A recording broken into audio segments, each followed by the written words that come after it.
We are going to continue our series on The Bible Explains, part 264. Today, we're going to continue our mini-series within the big series of The Bible Explains, entitled, Your Next Season is Coming, part 43. Let's commit this verse to the Lord. Let us pray. Our dearest Father in heaven, we are so very thankful for how you have guided us today. This is a beautiful day. This is the day that you have made. We will rejoice and be glad in it. Thank you so much for these beautiful people who came here today to worship you and to receive your word. Thank you so much for the wonderful time of praise and worship. Truly, you inhabit the praises of your people, and there is nothing in the world like this. For even the psalmist says, I would rather be a doorkeeper in your house than dwell elsewhere. For in your presence there is fullness of joy, and there is so much rejoicing in the house of the Lord. Thank you so much for the beautiful people who are joining us online. Thank you so much for this wonderful time of learning, and we commit to you this time, even this time, and it is our prayer that everything that will be said and done today, all by your grace for your glory, we pray. In the name that is above every name, in the name of Jesus, our Lord and Savior, by the power of the Holy Spirit. And everybody would just simply say, Amen. Palakpakan po natin ang Panginoon. Praise God. Praise God. Today, we are going to talk about Lazarus. Who is Lazarus? Lazarus of Bethany was the brother of Martha and Mary and a close friend of Jesus. His sisters expected Jesus to heal their dying brother. But God's grace had something bigger and greater in mind. Instead of merely performing a healing, Jesus raised Lazarus from the dead. And we are going to talk about this story today. Lazarus of Bethany. The word Bethany comes from two words, Greek, or let me rephrase that, Hebrew word. Beth, meaning house. Ani or Anya, meaning affliction. You put that together, house of affliction. But when Jesus was in the middle of affliction, he turned it around. The house of affliction, he made it as the house of resurrection. Kapag si Jesus ay nasa sentro ng ating buhay, anuman ang maari nating pagdaanan sa buhay, ay kayang baguhin ng Panginoon at ipakita ang kadakilaan ng kanyang grasya. Can you say amen? Having said this, allow me to share with you today two things that happen when grace moves you into something bigger and greater. Let's begin. Number one, grace moves you into something bigger than you thought. Sa wikang Pilipino, dinadala ka ng biyaya sa mas malaki kaysa sa inaakala mo. When Lazarus became sick, Martha and Mary sent word to Jesus, asking him to come and heal their brother. Their request was simple, and so was their expectation. They simply say, Lord, please come and heal our brother. Now let's look at the story. John chapter 11 verse 1. Following verses. Now a man named Lazarus was sick. He was from Bethany, the house of affliction, the village of Mary and her sister Martha. So the sisters sent word to Jesus, Lord, the one you love is sick. Nagkaroon ng malubhang karamdaman si Lazaro at nagpadala sila ng mensahe para kay Jesus.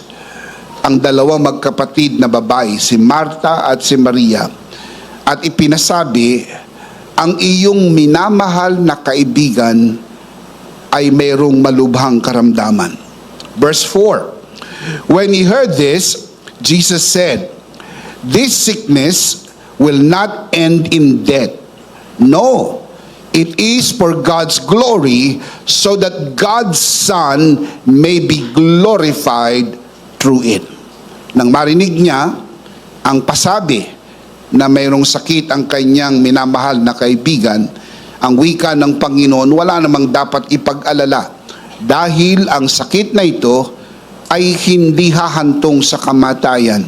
Ito'y magiging paraan upang ang Diyos ay maluwalhati sa pamagitan ng pangyayari na ito. Verse 5, Jesus loved Martha and her sister and Lazarus. You have to underscore that.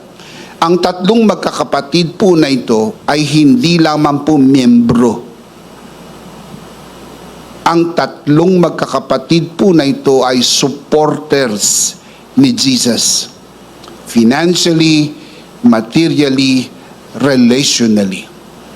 Taga Bethany po ang tatlong magkakapatid na ito. May kaya sila sa buhay.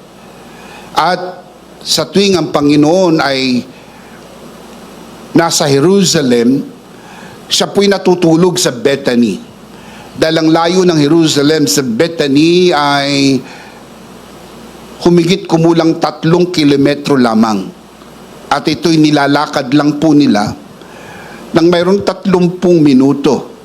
Kaya kung gabi na, sa halip na matulog sila sa Jerusalem, si Jesus kasama ng mga alagad ay pumupunta pa ng Bethany. Dahil doon ay makakahigop sila ng mainit na sabaw. Doon ay mayroong masarap na pagkain, may magandang tulugan. Ang buong entourage ni Jesus. They were very, very, very good supporters. At ang relasyon nila ay hindi lamang po ministry. Merong friendship, may pagkakaibigan. Hindi lamang po kaibigin nila si Jesus, kundi kaibigan sila ni Jesus. It is a mutual friendship. Meron kasing friendship na one way lang eh. Kaibigan mo pero hindi ka kaibigan. Do you understand what I mean? It's only one way. Pero this friendship is two-way. Kaya nung magkaroon ng malubhang karamdaman, ang kanyang kaibigan na si Lazaro ay agad ipinarating kay Jesus ang balita.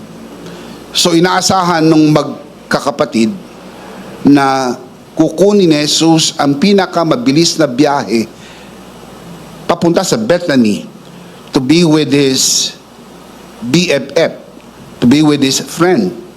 And that is naturally, yun agad ang isipin sapagkat maganda naman ang samahan, magandang pagtitinginan, magandang pagkakaibigan, at saka supporter ito. Hindi po ito consumer. Tanggap lang ng tanggap. Meron po kasi consumer lang. Tanggap lang ng tanggap, pero hindi po sila supporter. It has to be mutual relationship. Nabe-bless ka, maging blessing ka naman. Nabe-bless ka, mag-bless ka naman. It is a mutual relationship. Kaya, nung magkaroon ng malubhang karamdaman, si Lazaro, in-expect nila na agad ay darating si Jesus. Jesus delayed his coming. By the time he reached Bethany, Lazarus had already been in the tomb for 4 days. Hindi po ito nagkataon lang. It was intentional. Sinadya talaga ni Jesus na magpa-delay siya. Kung nasaan man siya nang dumating ang balita, ang pinakamalapit po na sa pantaha, si Jesus ay nasa labas ng Jordan side. Nag-stay pa po siya ng 2 days. From Jordan to Bethany ay 2 araw na lakaran. So by the time dumating siya sa Bethany, 4 na araw nang nakalibing.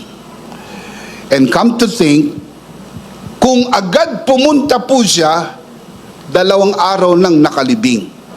So anong diferensya ng 2 araw nakalibing sa 4 na araw nang nakalibing? Wala. Ang ibig sabihin lang noon, si Lazaro ay patay na. Sinadya ni Jesus na magpa-delay na po siya. Total, ganun din naman. 2 araw na patay, 4 na araw na patay, patay rin.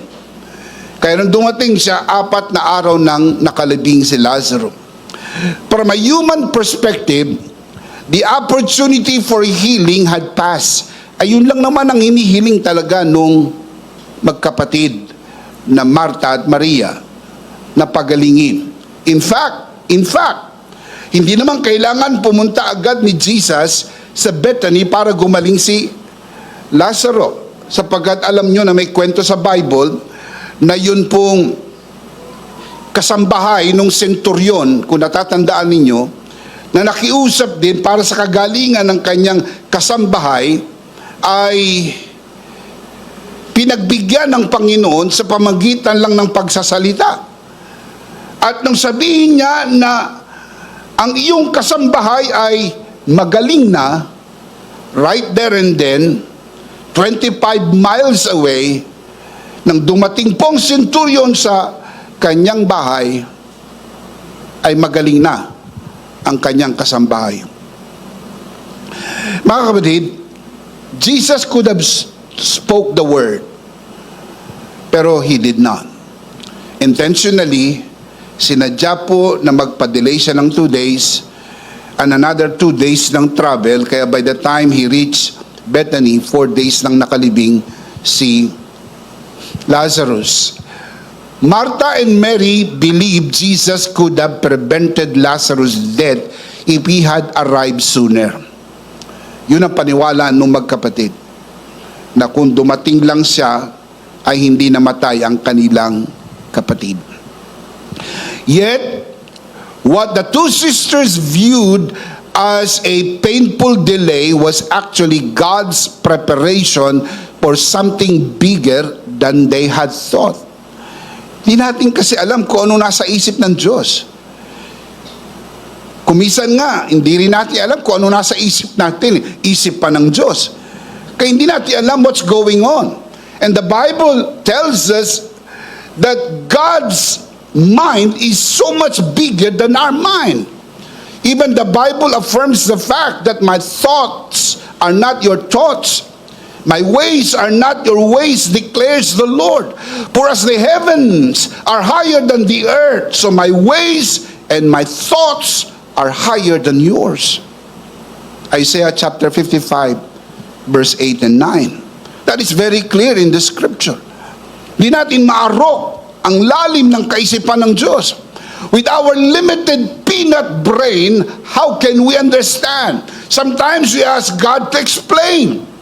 But let me ask you, if He explains, can you understand it? Wala namang assurance kahit ipaliwanag niya, maiintindihan mo. No one understands the mystery of the mind of God. Di natin maintindihan.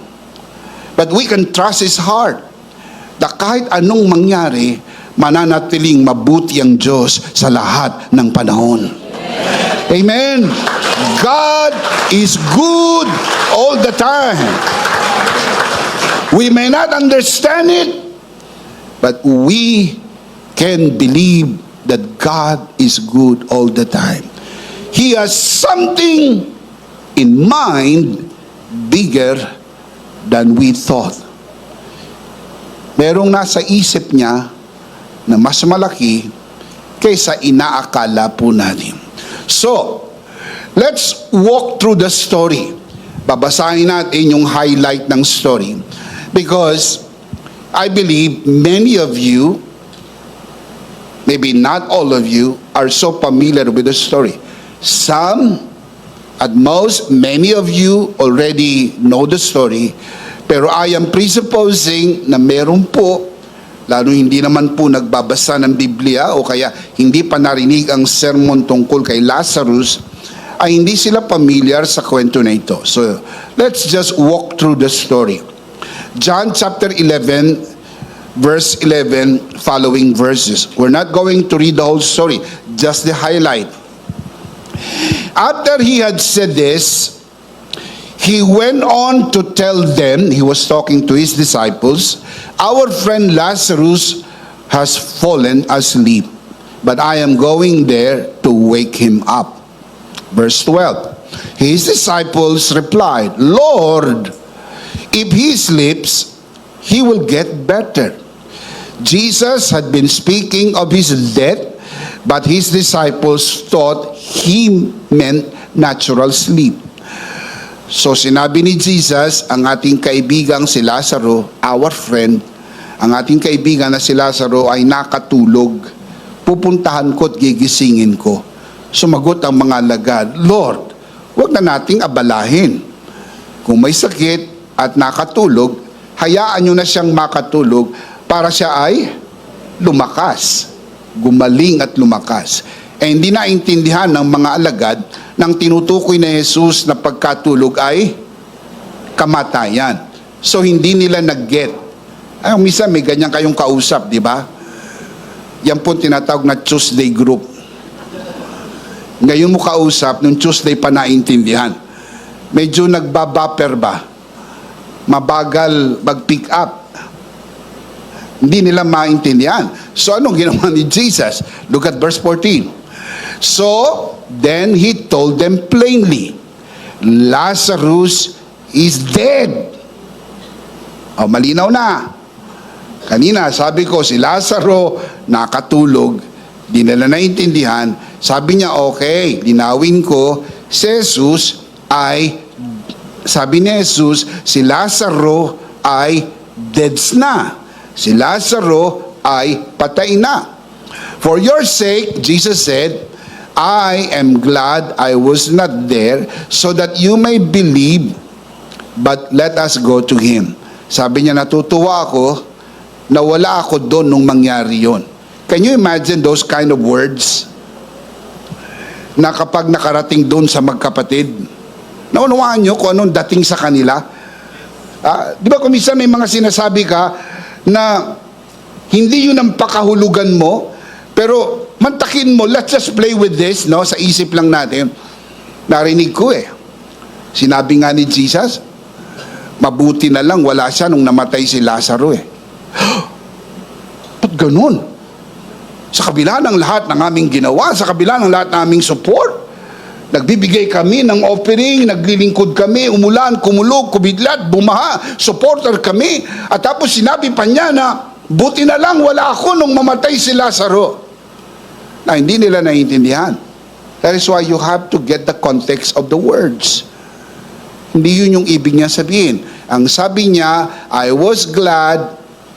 am glad, sabi niya sa kanyang mga alagad, ako'y natutuwa, sabi niya, I was not there so that you may believe.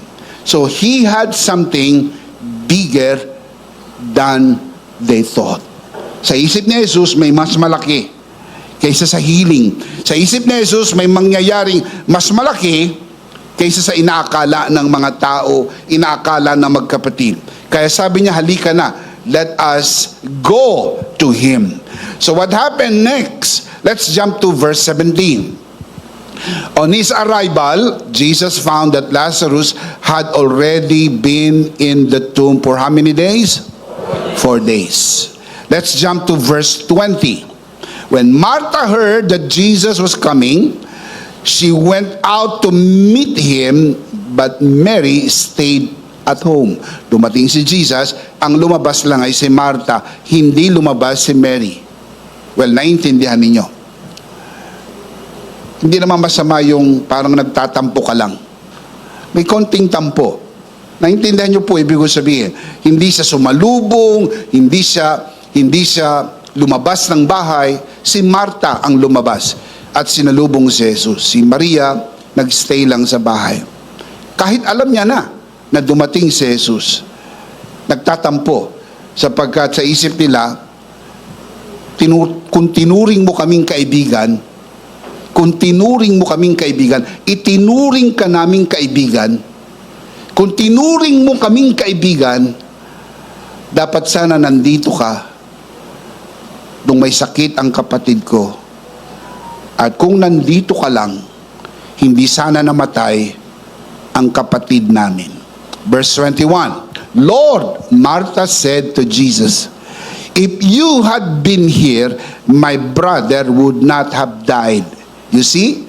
Yung sinasabi ko sa inyo, yun talaga sentimiento ni Marta at ni Maria. Kung nandito lang kayo, hindi sana namatay ang kapatid ko. But I know that even now, God will give you whatever you ask. Verse 23, Jesus said to her, your brother will rise again. Martha answered, I know our theology. I know what we believe. I know He will rise again. Tell me when? In the resurrection. When? At the last day. Yun po ang kanilang paniniwala. Dalawang grupo kasi ng mga Hudyo, mga tinatawag po nilang religious Jews, yung mga Pariseo, naniniwala po sila sa resurrection.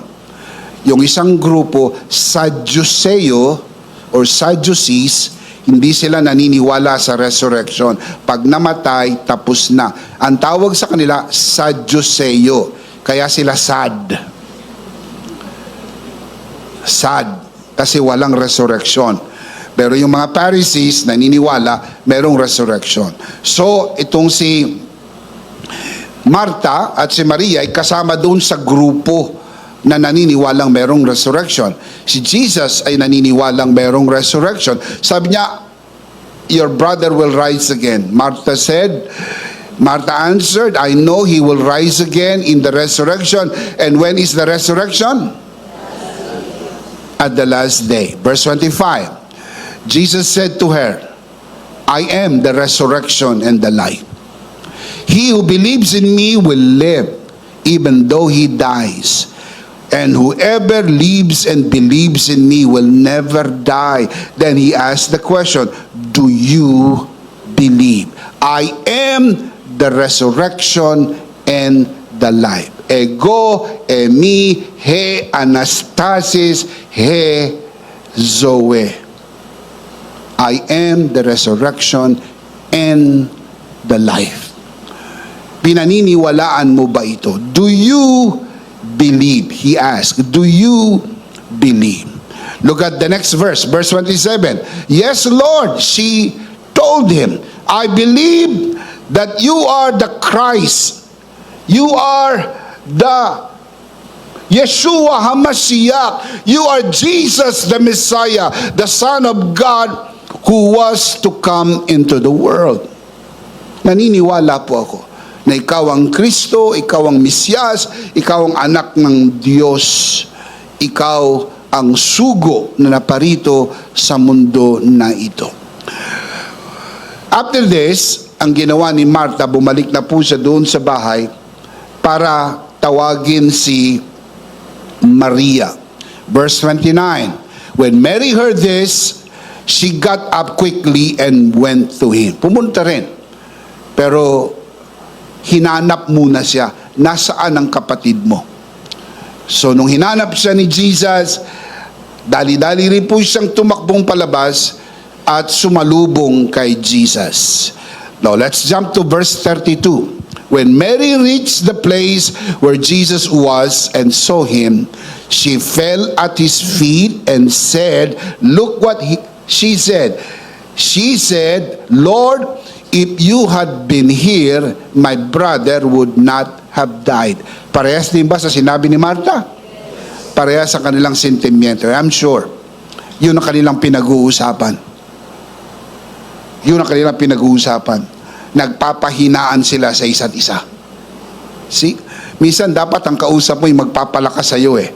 Pero kung minsan, Ang hinahanap mo yung makapagpapahina pa sa'yo.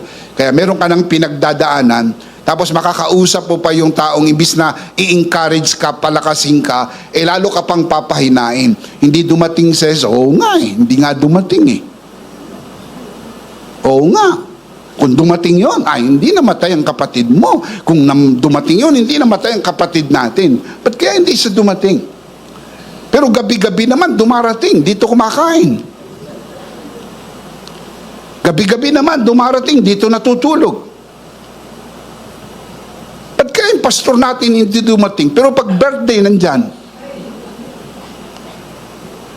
Pag may okasyon, nandyan. Pero nung lamay, wala. Hindi ko nakita nung lamay. Hindi ko nakita dumalaw sa ospital.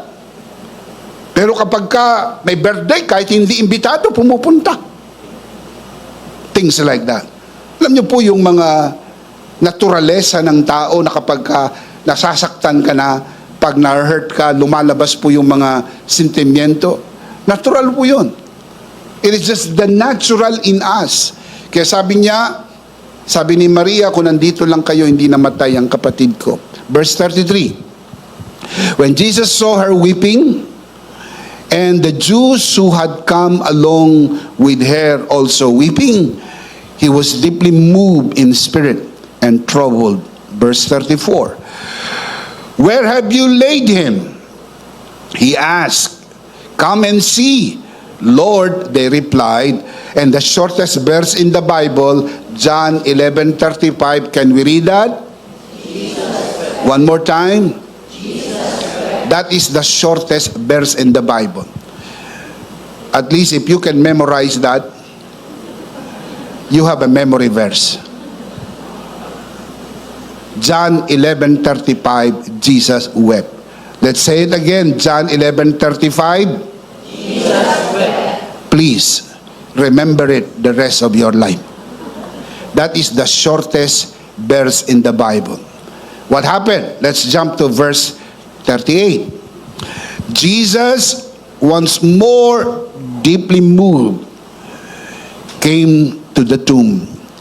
It was a cave with a stone laid across the entrance.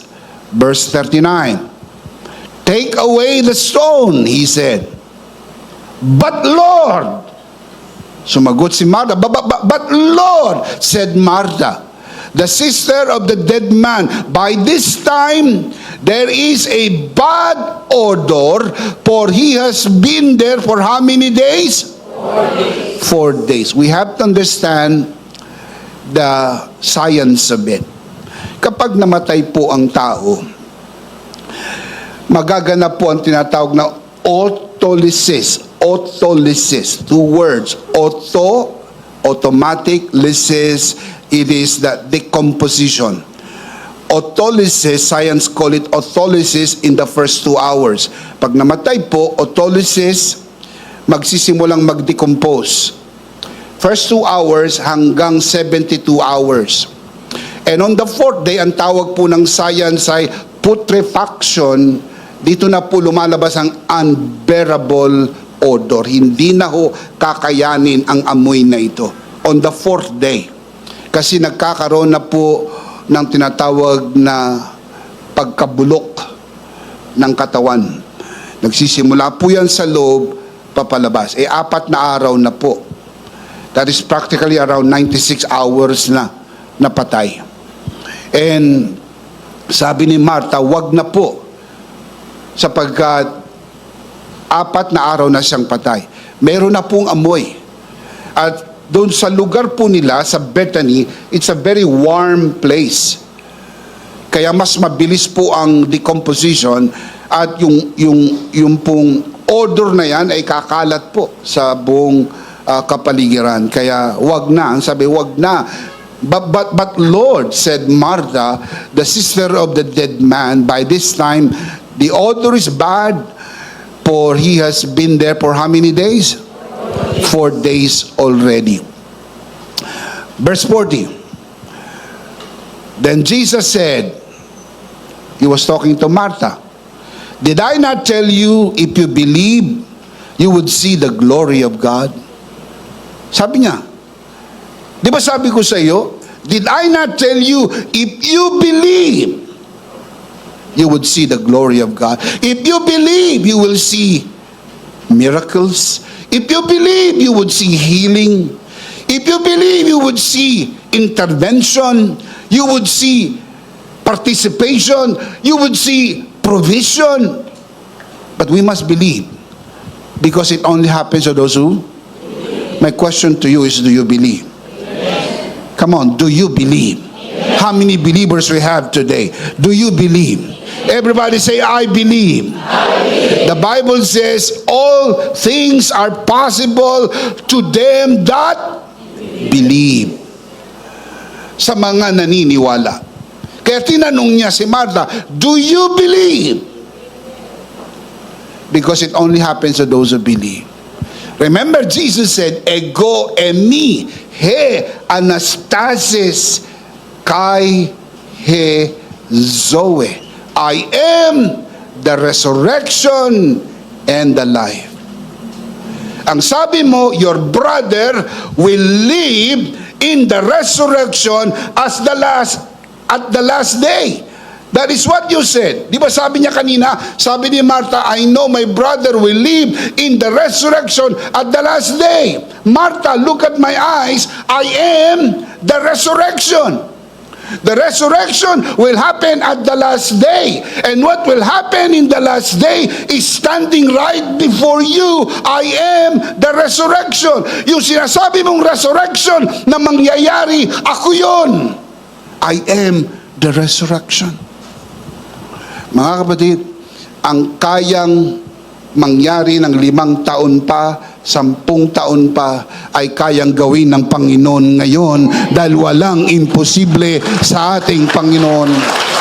Amen. Shout amen. My question is, do you believe? Do you believe?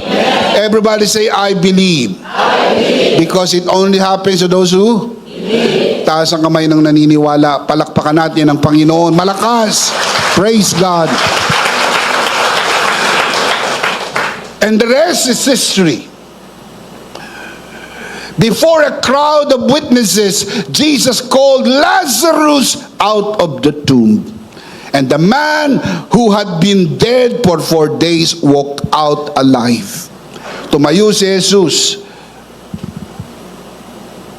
doon po sa harap ng libingan. Binuksan ang pinto. Inalis ang bato. Tinawag niya ang pangalan ni Lazarus. Lazarus! Come out! Ba't kailangan tawagin ang kanyang pangalan? Dahil pag hindi po tinawag ni Jesus ang pangalan, lahat ng patay lalabas.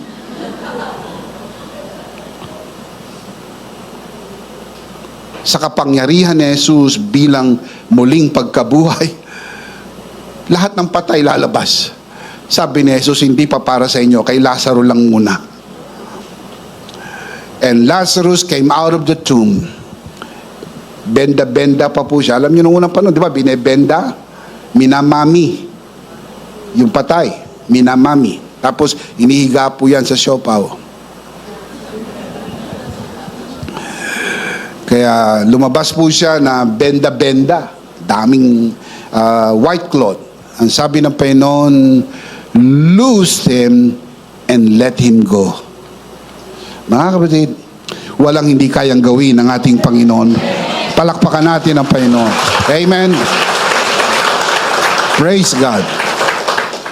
Everybody say, praise God. Praise God. Praise the Lord. Praise the Lord. Palakpakan natin ang Panginoon. Praise God. Amen. What Lazarus and his family expected was simply a healing. But grace brought them something bigger than they thought. Resurrection that revealed Christ's glory and power. They never thought resurrection. Mga kapatid, alam nila na si Jesus nakakabuhay ng patay. Pero, yung kamamatay lang. Meron siyang binuhay na patay, pero inilibing pa lang yung anak ng babaeng taga-Nain. Nasa prosesyon, sinalubong ni Jesus at binuhay. Yun po ay kasi nung unang panahon, hindi naman po uso yung matagal na mga lamay-lamay. Pagka namatay po, inililibing nila agad on the same day. So, namatay yun on the same day, sinalubong ng Panginoon doon sa prosesyon ng patay, binuhay. At meron pa rin siyang mga ilan na mga binuhay, pero ito po yung 4 na araw ng patay. This is the only miracle recorded in the Bible. Well, I'm sure there is a possibility na mayroon pang iba, pero sabi ni John, hindi na naisulat. Ito yung mga naisulat dahil kung lahat ng milagro na ginawa ng Panginoon na isusulat, sabi ni John sa kanyang conclusion sa Gospel of John, ay hindi kayang ilulan maging ng lahat ng libro sa buong mundo. Ganun karami ang ginawa ni Jesus na milagro. But this one is outstanding. 4 na araw ng patay. Naganap na po ang stage of putrefaction. Impossible, impossible, impossible. Hindi na pwede. Sa Diyos, walang imposible. Amen. Sa Diyos, walang imposible. Can you say amen? This is one of the beautiful ways grace works. We often pray for God to solve a problem, and while He's preparing something far greater than our limited expectations. Ito lang ini-expect mo, pinagpe-pray mo, tapos hindi naman sinasagot ng Lord kasi meron siyang ginagawa na mas malaki kaysa sa inaakala mo. Yun lang hinihiling mo, pero ang ibinibigay ng Panginoon higit sa kayang hilingin mo dahil makapangyarihan ang ating Diyos. Can you say amen? What seems like a delay may actually be God's way of accomplishing a greater purpose. Grace is never confined to our expectations. It always works in a way that brings Him greater glory. Huwag mo limitahan ng Diyos dahil hindi ho limitado ang kayang gawin ng Diyos. You must trust Him and allow Him to work in a way that will honor Him and glorify His name forever. Hindi po to isang kwento lang sa Biblia. Ang ganitong klase ng tema ay nakakalat sa buong Biblia. Let me give examples. Abraham and Sarah. Abraham and Sarah longed for a son, but God gave them the nation of Israel. God made them parents of a great nation, the 12 tribes of Israel. They never thought that. They just longed for a son. One son. But God gave them the nation, the great nation of Israel. Kayang ibigay ng Panginoon sa iyo ang higit sa iyong inaakala. Kailangan mo lang maniwala. Dahil nangyayari lang ito sa naniniwala ka ba? Another example I'm thinking right now is Hannah. Hannah prayed for a son. Hannah prayed for just a son. But God gave her a prophet, the prophet that would lead the nation of Israel, Prophet Samuel. Who would have thought that? Hindi po sumagi sa isip ni Hannah na ang kanyang anak ay magiging propeta ng Israel. That God would lead Israel through this man. I just asked for a boy. Gusto ko lang magkaroon ng anak na lalaki. Gusto ko lang magkaroon ng anak. Pero ang ibinigay ng Panginoon sa kanya ay propeta. So hindi ko alam kung ano hinihiling nyo sa Panginoon. Pero kapag humiling kayo sa Panginoon, huwag niyong limitahan dahil kayang ibigay ng Panginoon ang higit sa iyong inaakala sapagkat ang Diyos ay mabuti at mabuti ang kanyang plano para sa iyo. Can you say amen? God is able to do exceedingly abundantly above all that we can think or imagine. Can you say amen? The greatest example is Christ's finished work. The disciples expected an earthly kingdom, but through His death and resurrection, Jesus accomplished something infinitely greater, the redemption of the whole world.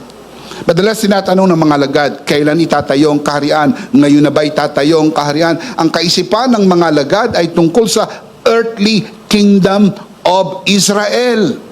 That's why they're all excited to the coming Messiah, because Jesus is the King of Israel. Ang mindset nila is the literal kingdom of Israel.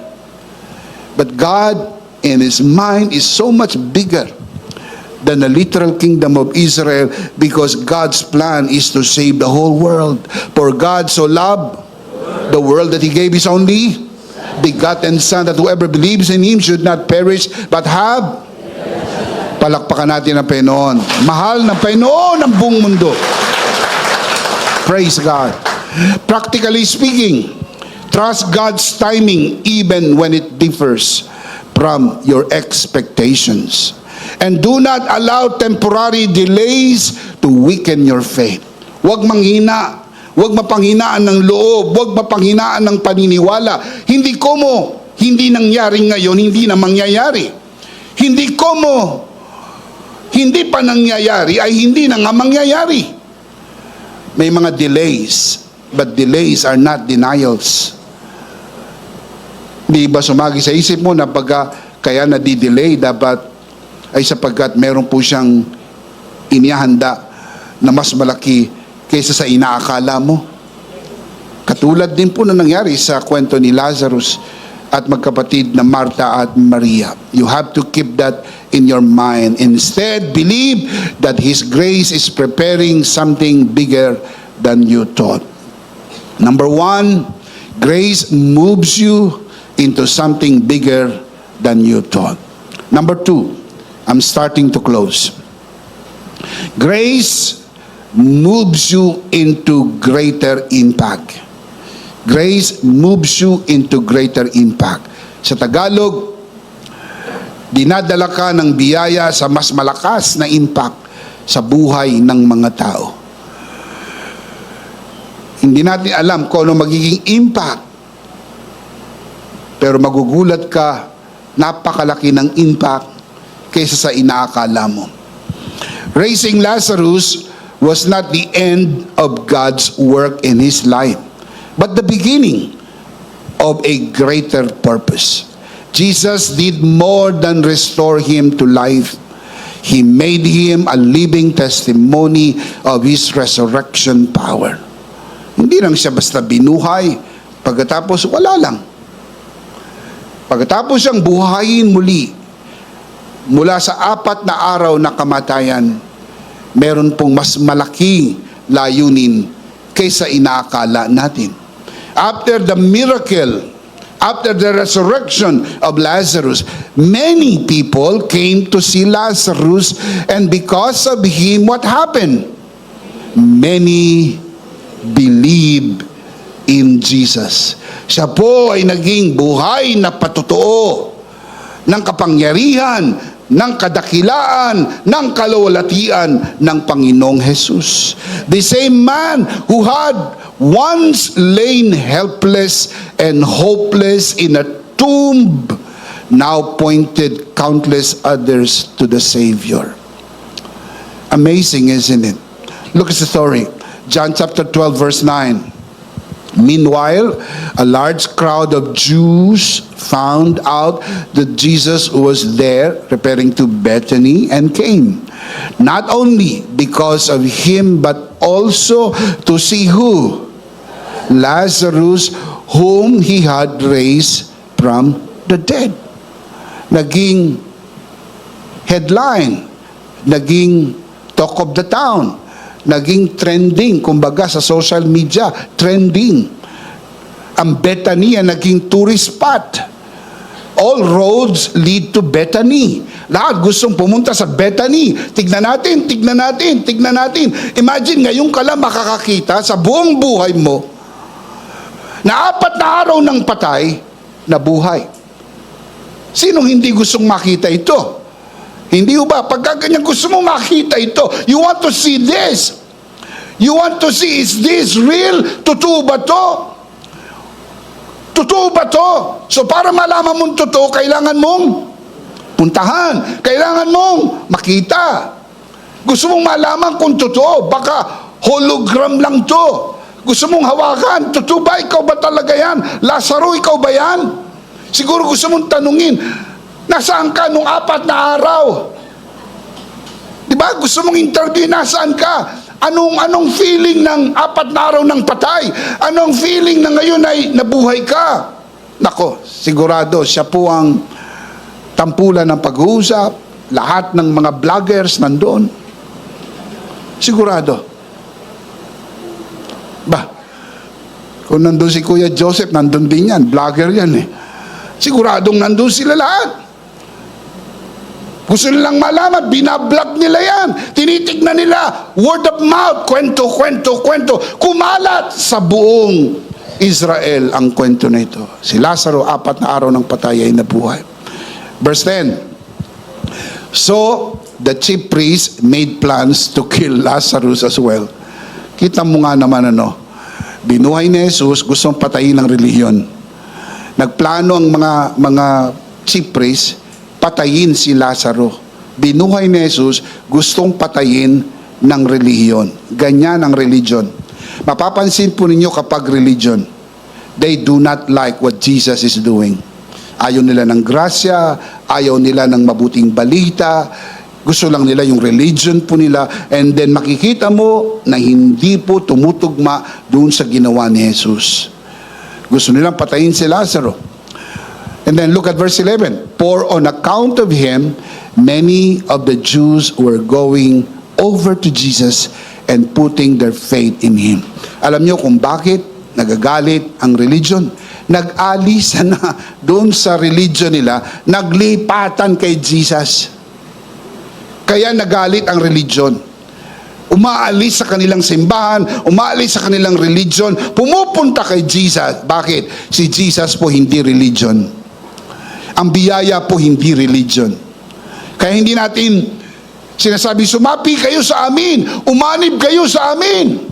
Ang ating mensahe maliwanag. Tanggapin ang grasya ng Panginoon. Tanggapin si Jesus. Si Jesus ang tagapagligtas. Walang iba. Walang ibang pangalang ibinigay sa silong ng langit. Sukat ikaligtas ng tao maliban kay Jesus. Shout amen. Lazarus contributed nothing to his resurrection. It was entirely by Christ's grace and power. Likewise, God has made every believer once dead in sin, now alive with Christ. Parehas ang kwento. Yung kay Lazarus, physical resurrection. Ang sa atin po, spiritual resurrection. Look at the scripture, Ephesians chapter 2, verse 4 to 5. Paul writes, but because of his great love for us, God who is rich in mercy, made us alive. It's a reality, past tense, made us alive. It's not even a promise that He will make us alive. We are already made alive right now, spiritually speaking. Made us alive with Christ, even when we were dead in transgressions. It is by what? It is by grace you have been, not by works, lest any man should boast. Kaya ang kaligtasan po ay hindi pagsapi sa simbahan, pagsapi sa relihiyon. Ang kaligtasan po ay pagtanggap ng biyaya, pagtanggap ng grasya, dahil ang kaligtasan ay regalo ng Diyos sa lahat ng nais tumanggap ng regalo ng kaligtasan. Ang tanong ko, natanggap mo na ba ang regalo ng kaligtasan? Palakpakan natin ang Panginoon. Praise God! Grace does more than give new life. It gives new life a greater purpose. Hindi ka lang binigyan ng bagong buhay, binigyan ng greater purpose ang iyong bagong buhay. God raised Lazarus not merely to restore his life, but to reveal Christ's glory. His resurrected life became a powerful testimony that pointed many people to Jesus. Naging magnet po siya na inaakit ang mga tao patungo kay Jesus. Remember, bago nangyari ito, sinabi ni Jesus, so that God will be glorified through it, raising Lazarus from the dead. So it was purposeful, it was intentional, hindi tsamba, hindi nagkataon lang. Talagang sinadya ng Panginoon, hindi lang pagalingin si Lazaro, kundi hinintay niyang 4 na araw ng patay, hanggang sa stage ng putrefaction, imposible na, doon po siya dumating at binuhay niya si Lazaro 4 na araw ng patay. Mga kapatid, ang hindi kayang gawin ng tao, kayang gawin ng Diyos.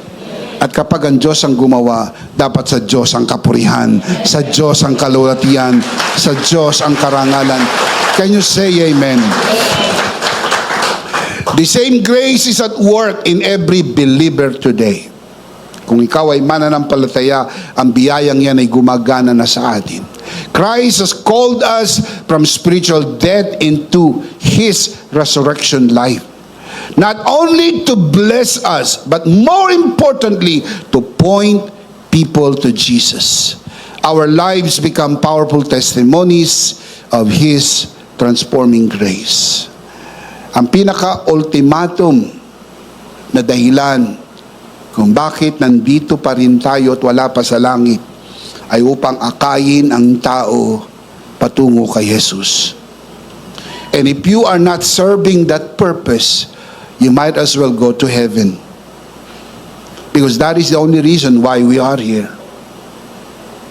The reason why we are still here and not in heaven is to lead people to Jesus. Nothing more, nothing less, nothing else. Ang susunod po rin, secondary na lang. I believe in blessing. We should enjoy blessing. I believe in God's favor. We should enjoy God's favor. But that is only secondary. The primary is to lead people to Jesus. Kaya ang tanong ko, ilan ang naakay mo na? Ilan ang naakay mo na kay Jesus? Naakay mo na ba ang iyong pamilya kay Jesus? Naakay mo na ba ang iyong asawa kay Jesus? Naakay mo na ba ang iyong mga anak kay Jesus? Ang iyong mga kaibigan, ang iyong mga kamag-anak? Responsibility mo yon dahil asawa mo yan, anak mo yan, kaibigan mo yan. Ang mga taong nilagay ng Diyos sa paligid ng iyong buhay, it is your responsibility to what? To point them to Jesus. Because Jesus is the only way. Can you say amen? Keep in mind that this is our life's mission, to point people to Jesus. Nothing more, nothing less, nothing else. Ilan na ang nadala natin sa Panginoon? Ilan na ang nasabihan mo? Ilan na ang na-invite mong manood ng broadcast? Ilan na ang naabutan mo ng gospel track? Ilan na ang nakwentuhan mo ng milagrong ginawa ng Panginoon sa iyo? Na dapat 5 taon na nakakaraan, patay ka na. Pero milagro, pinagaling ka ng Panginoon. Ilan nang nakwentuhan mo? Ilan nang nakwentuhan mo sa matinding pinagdaanan mo na alam mo hindi mo kakayanin, pero ngayon malakas ka sapagkat ang biyaya ng Diyos ay dakila sa iyong buhay. Ilan na ang nakaalam ng kwento na ito? You have to tell them. You have to let them know. Ang buong Israel ay nakaalam ng kwento tungkol kay Lazarus. We have to point people to Jesus. Practically speaking, live each day as someone whose life point others to Jesus. Walk confidently in your new identity in Christ, knowing that His grace has not only saved you, praise God for that, but also positioned you to influence others for His glory. Pinuesto ka na ng Panginoon. Pinaunlad ng Panginoon ang buhay mo. Pinayaman ka ng Panginoon higit sa kaya mong gumastos. Na kung magiging makatotohanan ka, mas marami kang pera ngayon kaysa sa kaya mong gastusin. And you have to ask the question, why? Lord, bakit mo ko pinayaman ng ganito? Bakit mo ko pinaunlad ng ganito? Bakit mo ko dinala sa pwesto na ito? Bakit mo ko dinala sa lugar na ito? Primary is that you can use your life and your resources to point people to Jesus. Because at the end, ang tunay na kayamanan ay ang mga kaluluwang nadala natin sa ating Panginoon. Can you say amen? That is our mission in this life. To point people to Jesus, because Jesus is the only way. Grace moves you into greater impact, turning your life into a testimony that reveals Christ's resurrection and His power that leads others to believe in Him. Yan talaga at wala nang iba. Can you say amen? Let's see them again. 2 points when grace moves you into something bigger and greater. Basahin natin malakas, sabay-sabay. You can see this on your screen. Everybody sit up straight, fasten your seatbelt. This is the touchdown. Everybody out loud. Point number 1. Grace moves you into something bigger than you thought. And number 2. Grace moves you into greater impact. Bigger than you thought, greater impact. Can you say amen? Now let me give you the life application before we finally end this part. Number 1, trust God's better plan amidst delays. Merong delay. That is a fact. And that is the reality of life. Huwag mong sisihin ng Diyos. Maniwala ka na merong magandang plano ang Diyos. Dahil mabuti siya, mabuti ang kanyang plano. Like Martha and Mary, we often want God to answer our prayer according to our timetable. Kaya minsan inuurasan mo ang Lord Oh Lord, kailangan by this time, ganito na ha. Lord, dapat by this time, ganito na ha. No, wag mong orasan ng Panginoon. Meron siyang sariling orasan. Magtiwala ka lang. Dumaloy ka lang. Sa agos ng kanyang biyaya at paniwalaan mo ng lahat ng bagay ay lakip-lakip na gumagawa sa ikabubuti ng mga umiibig sa Panginoon.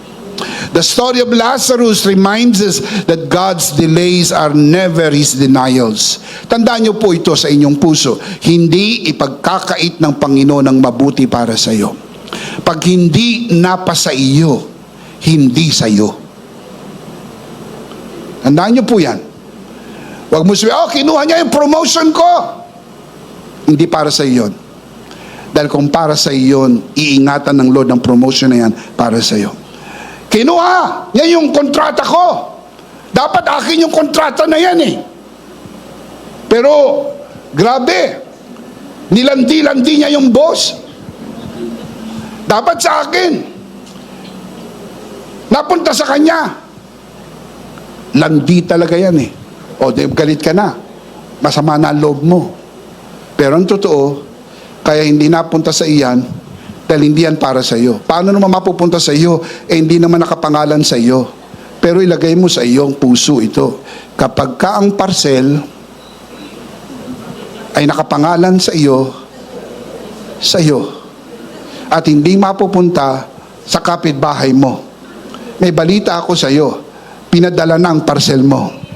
Paniwalaan mo, parating na ang para sa iyo. Woo! Give Him praise! Come on, palakpakan mo si Lord! Praise God! When God makes you wait, He is preparing something bigger than you thought. I want to say that again. Please memorize that and please put that in your heart. Write it down. Basahin natin sabay-sabay para matandaan nyo, okay? Yun pong line na yan, yung first line. Let's read that out loud. Ready? 1, 2, 3. When God makes you wait, He is preparing something bigger than you thought. Do you believe that?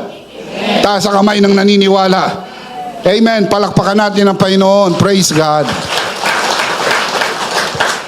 Kapag pinaghintay ka ng Panginoon, maganda ang kanyang pinaplano para sa iyo. 25 taon hinintay ni Abraham at Sarah ang pagdating ni Isaac. Dahil ang pagdating ni Isaac ang hudyat ng buong Israel. Kasi kailangan mo lang maghintay. Matagal hinintay ni Hannah ang pagdating ni Samuel. Pero nung dumating si Samuel, siyang naging leader ng buong Israel. So hinihintay mo, ipaparating na. Wala na. Sa stock room. On the way na. I-track mo sa cellphone mo. Sasabihin sa'yo, on the way na po. Parating na. It could be tonight, it could be tomorrow, it could be next week, next month. Pero mainip. Bawal mainip. Sabihin sa katabi, bawal mainip. Oh, nagsasalita ka, wala kang kausap. Nahalata tuloy na naiinip ka. Sabihin mo sa iyong katabi, bawal mainip. At sabihin mo rin sa sarili mo, hindi ako naiinip. Taas ang kamay ng naiinip. Taas ang kamay ng handang maghintay. Palakpakan si Lord. Praise God. Amen. Rest in His grace, trusting that His timing is perfect. His plan is always better than your plan. Can you say amen? Number 2, I'll close with this. Impact others with your new life in Christ. Do you have new life? Impact others with your new life in Christ. Lazarus' new life became a powerful testimony that led many people to believe in Jesus. Likewise, God has given you new life in Christ, not only for your blessing, but also, tell me for what purpose? To point others to Him, meaning to Jesus. That is the ultimate purpose in life. Alam nyo, anong saya pag may naakay ka sa Panginoon? Maniwala po kayo. Napakasaya ng puso mo. May naakay ka. Nadala ko na yung kaibigan ko. Nadala ko na yung kumpare ko. Nadala ko na yung kaibigan ko. Nadala ko na yung kapitbahay. Wala po kayong madadala kung hindi po kayo magsubok magdala. Yung dinadala ko naman, tanggi ng tanggi. Huwag ka lang mapagod. Isang araw, maubos din yung tanggi niya. Ang daming dahilan. Isang araw, maubos din yung dahilan niya. Ang kailangan mo lang naman ay isang pagsama. Pag sumama ng minsan yan, marinig ang mabuting balita. Ngayon, ang araw ng kaligtasan. Ngayon, ang itinakda ng Panginoon. Can you shout amen? Amen. As people see the hope, peace, and transformation Christ has brought into your life through the finished work of Christ, many will be drawn to Him. So this is the challenge. Let your new life in Christ impact others. Ilan nang na-impact? Sino nang mga na-impact ng iyong life? It's time to let the people around us be impacted with the beautiful life Christ has given us, His resurrection life inside. Can you say amen? Let's see them again. 2 life application. Malakas, sabay-sabay. Ito po ang application based from the story of Lazarus. Malakas, sabay-sabay. Ready? Number 1. Number 2. And the big idea is, in Christ, my next season is coming. And I have a news for you. Look up here, look at my eyes. And those of you who are watching this broadcast, your next season is grace, is where grace moves you into something bigger and something greater. If you believe that, say amen. Of course, we do not want to end this broadcast without giving you the opportunity to receive Jesus today, because this is the beginning of the better days and the greater days ahead of you. Tanggapin si Jesus at maligtas, ngayon na ang araw ng kaligtasan. Taas natin ang ating dalawang kamay, ipikit ang mata sa loob ng bulwagan na ito. Samahan po natin ang ating mga kaibigan, kakilala na mga nanonood sa broadcast na ito. Manalangin tayo ng pagtanggap ngayon ang araw ng kaligtasan. Ngayon ang araw na itinakda ng Panginoon. Manalangin tayo ng pagtanggap. Sumunod po tayo sa panalangin ito, at bawat kataga na bibigkasin ko ay ariin mo na isang personal mong panalangin. Manalangin tayo. Panginoong Jesus, ako po'y makasalanan. Hindi ko po kayang iligtas ang aking sarili. Ako'y mapapahamak ng hiwalay sa iyo. Narinig ko po ang mabuting balita Ako po'y naniniwala. Tinatanggap kita sa aking puso bilang aking Panginoon at aking tagapagligtas. Salamat po, pinatawad mo na ang aking mga kasalanan. Isinulat mo na ang aking pangalan sa aklat ng buhay. Sa pangalan ni Jesus, Amen. Ako na lang po mananalangin, Ama, sa oras na ito. Itinataas ko po sa harapan ng sinumang sumunod sa panalangin ng pagtanggap sa unang pagkakataon. Sa loob man ng bulwagan na ito, lalo na sa mga nanonood sa broadcast na ito. Pinagkakatiwala po namin sila sa iyong kagandahang loob na sila'y lumago sa biyaya at sa bagong natagpuang pananampalataya. Sa pangalan ng Panginoong Jesus, tayong lahat ay magsabi ng Amen. Palakpakan si Lord. Praise God. Praise God. Kunin po natin ang ating communion elements. Tayo po'y darako sa banal na komunyon, and let's do this together.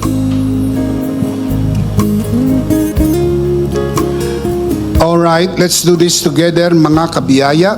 Hawak-hawak po natin ang pinaka makapangyarihang simbolo ng tinapos na gawa ni Kristo sa krus ng Kalbaryo. Ito ang aral na tinanggap ko sa Panginoon at ngayon naman ay binibigay ko sa inyo. Nang gabing sa pagkanuloy dumampot siya ng tinapay, kanyang pinagpira-perso at kanyang sinabi, ito ang aking katawan na pinagpira-perso dahil sa inyo.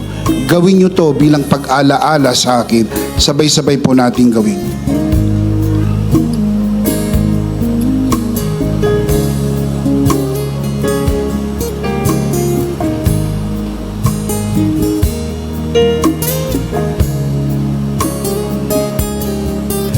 Gayon din naman matapos maghapunan ay kanyang hinawakan ng saro at kanyang sinabi, ito ang saro ng bagong tipan na pinagtibay ng aking dugo. Gawin niyo to bilang pag-alaala sa akin. Sabay-sabay po natin gawin.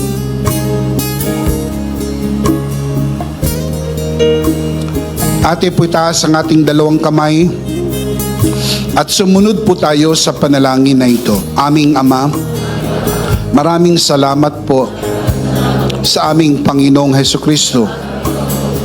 Panginoong Hesukristo, maraming salamat po sa iyong banal na dugo na iyong itinigis sa krus ng Kalbaryo. Dahil po dito, lahat ng aming kasalanan ay yun ang pinatawad. Maraming salamat po sa iyong katawan na nabugbog at nasugatan. Dahil po dito, lahat ng aming sakit ay iyon ang pinagaling. Gaya ng nasusulat sa iyong mga sugat, ako'y magaling na. Ako'y naniniwala. Ako'y magaling na. Aking dinideklara, ako'y magaling na. Ako'y malusog, malakas, masigla, pinagpala, pinaburan, at mabubuhay ng mahaba. Sa pangalan ni Jesus, maraming salamat po, Banal na Espiritu, sa iyong kapahayagan sa mensahe ng biyaya. Sa pangalan ng Panginoong Jesus, Amen. Amen. Palakpakan si Lord. Praise God. Praise God. Isang beses pa, malakas, sabay-sabay. Ano po ang big idea? Your next season is where grace moves you into something bigger and greater. If you believe that, say amen. Last of all, let me speak to your heart. You who are watching this broadcast, if this broadcast has blessed you, and if not asking too much, I would like you to bless this ministry with your love offering so that together we can reach the world with the message of full grace. And from the bottom of our hearts here at EMI, we would like to say thank you for giving to the Lord. We'll see you next Sunday, purposely on site, but definitely we'll see you again online. Ako po, si Bishop Emmy, kasama po si Pastor Joe at ang kabuuan ng The Lord's Community and EMI Broadcast. Maraming salamat po. Stay a bit for more announcement. Stay blessed and stay connected. Always remember, in Christ, you are forever. Sarito!